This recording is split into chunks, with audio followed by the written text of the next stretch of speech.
स्वागत है आप सभी का। कैसे हैं आप सभी लोग? उम्मीद करता हूँ आप सभी लोग अच्छे होंगे और अपनी एग्ज़ाम की तैयारी बेहतर तरीके से कर पा रहे होंगे। तो दोस्तों, इस वीडियो में देखने वाला हूँ 21 जून को जो एनटीपीसी का एग्ज़ाम हुआ है। ठीक है, एनटीपीसी का जो एग्ज़ाम हुआ है 21 जून फर्स्ट शिफ्ट का। ठीक है, फर्स्ट शिफ्ट का इस वीडियो में क्वेश्चन देखने वाला हूँ। इस वीडियो में कंप्लीट जरूर बने रहिएगा। सभी जो क्वेश्चन है वो 100% रियल क्वेश्चन है और पूछे गए क्वेश्चन हैं, और सभी जो क्वेश्चन है वो बताए गए क्वेश्चन है जिनका एग्जाम था 21 जून फर्स्ट शिफ्ट का। उनके द्वारा ये बताया गया क्वेश्चन है, और सभी क्वेश्चन जो हैं वो एकदम से 100% एक्यूरेट रियल क्वेश्चन है। आप आंसर की मिला लीजिए। अगर आपका एग्ज़ाम हो चुका है और जिनका एग्ज़ाम अभी नहीं हुआ है तो ज़रूर शुरू से लेकर अंत तक ज़रूर देखिए, आपको काफ़ी बेनिफिट होगा आपके एग्ज़ाम के लिए। चलिए वीडियो स्टार्ट करते हैं। उसके पहले आपको बता दूं, आप वीडियो को देख लेते हैं लेकिन लाइक नहीं करते, तो वीडियो को लाइक ज़रूर कीजिए। इन क्वेश्चन को डिजाइन करने में और दोस्तों ढूंढने में काफ़ी मेहनत लगती है। ठीक है, आप ही जैसे स्टूडेंट इस क्वेश्चन को भेजते हैं टेलीग्राम में, इसके बाद इस क्वेश्चन को एडिट करना पड़ता है, इसके बाद आपके लिए वीडियो बनाना पड़ता है और डालते समय काफ़ी टाइम लग जाता है। इसलिए ये जो कल का पेपर है वो आज ही इस वीडियो को डाल रहा हूँ, और 100% जो है वो रियल क्वेश्चन है। तो आप सपोर्ट और प्यार ज़रूर बनाए रखिएगा। चलिए वीडियो स्टार्ट करते हैं और देखते हैं पहला क्वेश्चन क्या है। पहला क्वेश्चन पूछा गया था, अंडमान और निकोबार निकोबार के सबसे नज़दीक कौन सा देश है? अंडमान और निकोबार के सबसे नज़दीक कौन सा देश है? तो म्यांमार जो है वो सबसे नज़दीक देश है। ठीक है, तो म्यांमार इसका राइट आंसर हो जाएगा, ये ऑप्शन में दिया गया था। चलिए नेक्स्ट क्वेश्चन ये पूछा गया था। ठीक है, पूछा गया था कि 2021 में सड़क माल परिवहन का हिस्सा कितना प्रतिशत है? तो 2021 में सड़क माल परिवहन का हिस्सा पूछा गया था कितना प्रतिशत है? 2021 में भारत में सड़क माल परिवहन का हिस्सा लगभग 71% रहा। कितना? 71%। इसका अर्थ यह है कि देश में कुल माल जो है वो ढुलाई का 71% हिस्सा सड़कों के माध्यम से किया गया था, जबकि रेल की हिस्सेदारी जो है वो 18% रही। कितनी? 18% जो है वो रेल के द्वारा जो है माल को परिवहन किया गया, और जो है 71% जो चीज़ें हैं वो सभी सभी सड़क के माध्यम से, ठीक है, परिवहन के माध्यम से ये चीज़ें जो है वो सप्लाई की गई। ठीक है, ट्रांसपोर्ट का काम किया गया। तो ये क्वेश्चन जो है पूछा गया था और ये ऑप्शन में दिया गया था। चलिए नेक्स्ट क्वेश्चन ये है कि थार का रेगिस्तान किस प्रकार की जलवायु से संबंधित है? थार का रेगिस्तान किस प्रकार की जलवायु से संबंधित है? ये भी क्वेश्चन जो है रिपीट हो चुका है। पिछले शिफ्ट में पूछा गया था। थार का रेगिस्तान उपोष्ण कटिबंधीय रेगिस्तान जलवायु है से संबंधित है, तो इसमें दिया गया था उपोष्ण कटिबंधीय रेगिस्तान जलवायु, तो इसका सही जवाब हो जाएगा। चलिए नेक्स्ट क्वेश्चन ये पूछा गया था कि निम्नलिखित में से कौन सी नदी पश्चिम से निकलती है? ठीक है, कृष्णा, ब्रह्मपुत्र या गंगा, ये पूछा गया था। निम्नलिखित में से कौन सी नदी जो है वो पश्चिम से निकलती है? ऑप्शन में दिए गए थे, कृष्णा हो गया, ब्रह्मपुत्र हो गया, गंगा हो गया। ठीक है, तो नर्मदा नदी मध्य प्रदेश के अमरकंटक से निकलकर पश्चिम दिशा में बहती है, ये आप सभी को पता है। ठीक है, और गुजरात के खंभात की खाड़ी में मिल जाती है। भारत की प्रमुख नदी नर्मदा और ताप्ती ऐसी नदियाँ हैं। ठीक है, तो ये जो हैं, ठीक है, तो निम्नलिखित में से कौन सी जो नदी है वो निकलती हैं? तो कृष्णा हो जाएगा, ब्रह्मपुत्र और गंगा हो जाएगा। यही तीनों में से किसी आप ऑप्शन में जो है एक दिया गया था, तो इसका सही जवाब हो जाएगा। ठीक है, चलिए नेक्स्ट क्वेश्चन ये पूछा गया था कि जामनगर में अनंत अंबानी द्वारा शुरू किए गए वनतारा किस लिए बनाया गया है? चलिए, जामनगर में अनंत अंबानी द्वारा शुरू किए गए वनतारा जो है किस लिए बनाया गया है? तो जामनगर में अनंत अंबानी द्वारा शुरू किया गया वनतारा जो है वो घायल, संकटग्रस्त और लुप्त प्राय वन जीवों के बचाव, इलाज, पुनर्वास और संरक्षण के लिए बनाया गया है। ठीक है, इसको बनाने में एक, ठीक है, 3000 एकड़ में फैला हुआ, ठीक, 3000 एकड़ में फैला हुआ उन्नत पशु बचाव, संरक्षण और पुनर्वास केंद्र है। तो ये जो है ऑप्शन में दिया गया था। ठीक है, जीवों के बचाव, इलाज, पुनर्वास, संरक्षण के लिए बनाया गया है, ये जो है ऑप्शन में दिया गया था, इसका सही जवाब हो जाएगा। नेक्स्ट क्वेश्चन ये है, वीडियो अगर पसंद आ रहे तो वीडियो को लाइक जरूर कीजिएगा। संसद के लिए राष्ट्रपति का अभिभाषण कौन तैयार करता है? संसद के लिए राष्ट्रपति का अभिभाषण जो है वो कौन तैयार करता है? तो अभिभाषण जो है वो केंद्रीय मंत्रिमंडल, ठीक है, यूनियन कैबिनेट द्वारा तैयार किया जाता है। तो केंद्रीय मंत्रिमंडल ऑप्शन में दिया गया था, इसका सही जवाब हो जाएगा। ठीक है, क्योंकि वास्तविक कार्यपालिका शक्ति केंद्रीय मंत्रिमंडल से निहित होती है। ठीक है, तो ये जो है वो केंद्रीय मंत्रिमंडल ऑप्शन में दिया गया था, इसका सही जवाब हो जाएगा। नेक्स्ट क्वेश्चन ये पूछा गया था कि आवर्त सारणी में प्रतिनिधित्व तत्व किसे कहते हैं। तो आवर्त सारणी में जो है प्रतिनिधि तत्व जो है वो किसे कहते हैं। आवर्त सारणी प्रतिनिधि तत्व वे तत्व होते हैं जो एस ब्लॉक और पी ब्लॉक में पाए जाते हैं। एस ब्लॉक और पी ब्लॉक में जो तत्व पाए जाते हैं उसे हम क्या कहते हैं, प्रतिनिधि तत्व कहते हैं। समूह 1 और 2 और 13 से लेकर 17 तक समूह 18 उत्कृष्ट गैसों को छोड़कर इन्हें प्रतिनिधि तत्व कहते हैं, क्योंकि ये अपने अपने समूहों के गुणों का प्रतिनिधित्व करते हैं। ठीक है, 18 को छोड़कर, ठीक है, 18 को छोड़कर और सभी जो हैं वो प्रतिनिधित्व तत्व कहलाते हैं। तो ये ऑप्शन में दिया गया था, इसका सही जवाब हो जाएगा। चलिए नेक्स्ट क्वेश्चन ये पूछा गया था कि अनुच्छेद 233 से 237 का संबंध किससे है। 233 से 237 का संबंध जो है वो किससे है। इसका जो संबंध है वो ठीक है, अनुच्छेद 233 से 237 का संबंध जो है अधीनस्थ न्यायालयों से है।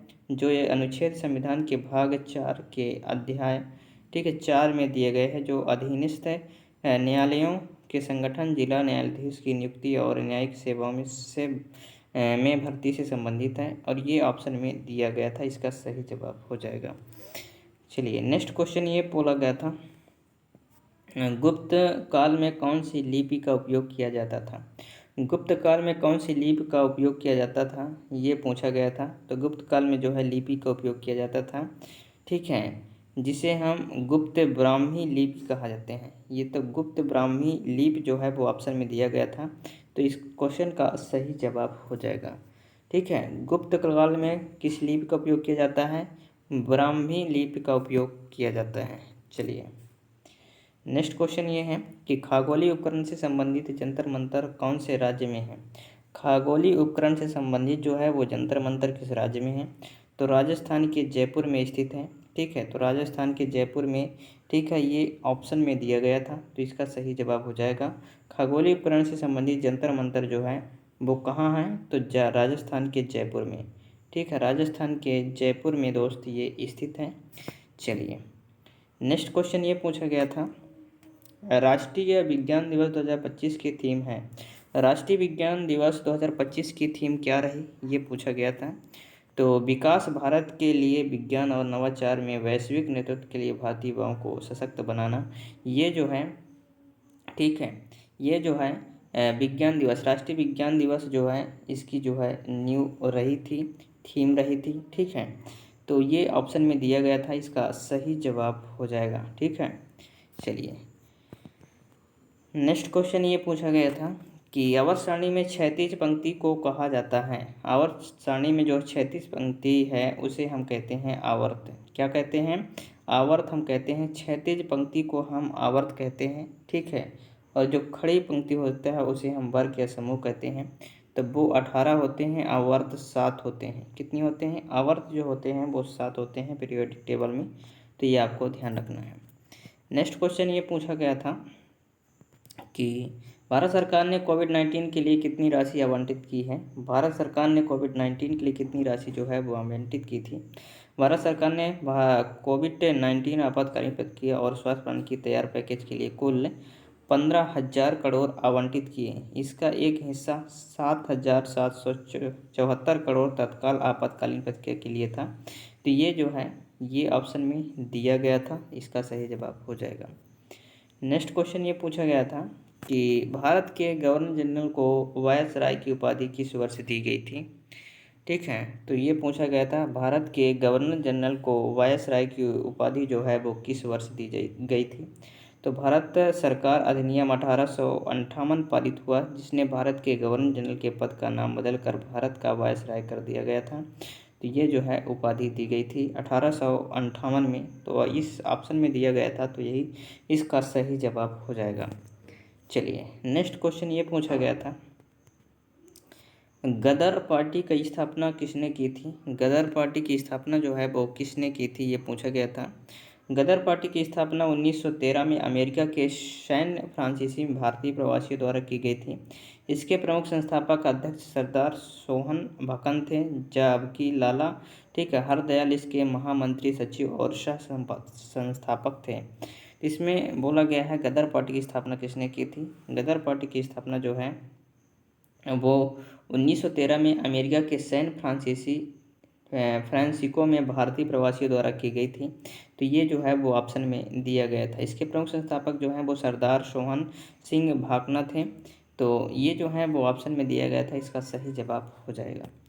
नेक्स्ट क्वेश्चन ये पूछा गया था कि कंप्यूटर में किसी फाइल को रीनेम यानी सबसे आसान तरीका कौन सा होगा? नाम बदलने का। ठीक है, नाम बदलने का सबसे आसान तरीका बोला गया था कैसे हम चेंज कर सकते हैं। उस फाइल पर माउस से क्लिक करें। ठीक है, उस फाइल पर जो है माउस से आप राइट क्लिक करेंगे, फिर कीबोर्ड से F2 बटन दबाएंगे आप, तब नया टाइप करें और इंटर दबाएं, और जो नाम है वो टाइप करेंगे और इंटर दबा देंगे तो नाम जो है वो चेंज हो जाएगा। ये प्रक्रिया जो है वो ऑप्शन में दिया गया था, तो इसका सही जवाब हो जाएगा। चलिए नेक्स्ट क्वेश्चन ये है, म्यांमार के भूकंप पीड़ित की मदद के लिए भारत सरकार द्वारा शुरू किए गए ऑपरेशन का कोड नाम क्या है? तो म्यांमार के भूकंप से पीड़ित मदद करने के लिए भारत सरकार शुरू किए गए ऑपरेशन कोड का नाम है ऑपरेशन ब्रह्मा। क्या नाम है? ऑपरेशन ब्रह्मा। 28 मार्च 2025 को म्यांमार और थाईलैंड में आए भूकंप का केंद्र कहाँ था? 7.7 तीव्रता वाले भूकंप का केंद्र म्यांमार के मंडाले शहर के पास था। तो ये जो है जो चीज़ें हैं ऑपरेशन, ठीक है, तो ये जो है भारत सरकार मदद के लिए ऑपरेशन ब्रह्मा के नाम से ये जो है योजना, ठीक है, कोड लॉन्च किया है। तो ऑपरेशन ब्रह्मा ऑप्शन में दिया गया था, इसका सही जवाब हो जाएगा। ठीक है, नेक्स्ट क्वेश्चन ये है कि हाल ही में किस बैंक ने 10 अरब डॉलर का स्वैप किया? हाल ही में किस बैंक ने 10 अरब डॉलर का जो है वो स्वैप किया है? भारतीय रिजर्व बैंक RBI ने $10 का स्वैप किया है। यह स्वैप भारतीय बैंकिंग प्रणाली में तरलता बढ़ाने के लिए किया गया है, ताकि उस रुपये की स्थिरता बनाए रखी जा सके और विदेशी मुद्रा भंडार को मजबूत किया जा सके। तो RBI ऑप्शन में दिया गया है। RBI इस क्वेश्चन का सही जवाब हो जाएगा। ठीक, चलिए नेक्स्ट क्वेश्चन ये पूछा गया था, पहला विश्व दृश्य श्रव्य और मनोरंजन शिखर सम्मेलन वेब्स 2025 कहाँ आयोजित किया गया था? तो ये जो आयोजित किया गया था मुंबई में। ठीक है, यह जो है 1 से लेकर 4 मई 2025 तक आयोजित किया गया था। ये जो है ऑप्शन में दिया गया था मुंबई। इस क्वेश्चन का सही जवाब हो जाएगा पहला विश्व दृश्य श्रव्य और मनोरंजन शिखर सम्मेलन, ठीक है, 2025 कहाँ आयोजित किया गया था? मुंबई में किया गया था, इसको आप ध्यान रखिए। चलिए नेक्स्ट क्वेश्चन ये पूछा गया था कि सिंधु घाटी सभ्यता का समय काल क्या था? सिंधु घाटी सभ्यता का समय काल पूछा गया था। ठीक है, टाइम पीरियड इसकी क्या रही थी? 3300 ईसा पूर्व से 1300 ईसा पूर्व तक माना जाता है। इसका जो है परिपक्व काल जो है 2600 ईसा पूर्व से 1900 ईसा पूर्व तक था। तो इसका जो है वो टाइम ऑप्शन में दिया गया था, तो इसका सही जवाब हो जाएगा। ठीक, चलिए नेक्स्ट क्वेश्चन ये पूछा गया था, सहकारी समिति लेखा परीक्षा रिपोर्ट कहाँ जमा करता है? तो सहकारी समिति लेखा परीक्षा रिपोर्ट कहाँ जमा करता है? तो इसका सही जवाब हो जाएगा पंजीकृत सोसाइटी और रजिस्टर की रिपोर्ट प्रस्तुत करेगा। तो इस क्वेश्चन में दिया गया था ये ऑप्शन, तो इसका सही जवाब हो जाएगा। चलिए नेक्स्ट क्वेश्चन ये पूछा गया था कि MS वर्ड में एक पेज के माध्यम मार्जिन को निम्नलिखित में से किससे लागू किया जा सकता है? MS वर्ड में एक पेज के माध्यम मार्जिन को निम्नलिखित में से किससे लागू किया जा सकता है? तो पेज लेआउट टैब में आप जाएंगे। ठीक है, पेज लेआउट टैब में मार्जिन विकल्प का उपयोग करके लागू किया जा सकता है। ये ऑप्शन में दिया गया था पेज लेआउट। ठीक है, तो ऑप्शन इसका सही जवाब हो जाएगा इस क्वेश्चन का। अगला क्वेश्चन ये पूछा गया था कि 2025 17वें राष्ट्रीय फिल्म पुरस्कार में स्पेशल मेंशन का अवार्ड किसे मिला है? तो ये मिला है मनोज बाजपेयी फिल्म, ठीक है, गुलमोहर के लिए ठीक है, ये जो है अवार्ड दिया गया है। ठीक, चलिए नेक्स्ट क्वेश्चन ये पूछा गया था कि आईफा में ठीक है, personality of the year award 2024 में किसे मिला है? Personality of the year award 2024 में किसे मिला है? विक्रांत मैसी को मिला है। किसको? विक्रांत मैसी। यह पुरस्कार 5वें भारतीय अंतर्राष्ट्रीय फिल्म महोत्सव में दिया गया था। तो विक्रांत मैसी ये ऑप्शन में दिया गया था, इसका सही जवाब हो जाएगा। ठीक, चलिए तो इस वीडियो में टोटल इतने ही क्वेश्चन जो हैं वो मिल पाए हैं। ठीक है, तो 21 जून फर्स्ट शिफ्ट का ये सभी के सारे क्वेश्चन मैं आपको करवा दिया, जितने भी क्वेश्चन मिल पाए थे। अगर आपका एग्ज़ाम हो चुका है तो आपको करना क्या है, आपको क्वेश्चन भेजना है टेलीग्राम चैनल पर, और डिस्क्रिप्शन में टेलीग्राम चैनल का लिंक मिल जाएगा, वहाँ से क्लिक करके आप क्वेश्चन जरूर भेजिए। तो वीडियो कैसी लगी आपको कमेंट में ज़रूर बताना है। वीडियो अगर अच्छी लगी तो वीडियो को आपको लाइक करना है, चैनल पर नहीं हो चैनल को सब्सक्राइब करना है। और ऐसे ही दोस्तों 100% रियल एनालिसिस पाने के लिए आपको सब्सक्राइब जरूर कर लेना है। चलिए मिलते हैं नेक्स्ट वीडियो में, तब तक के लिए जय हिंद, वंदे मातरम।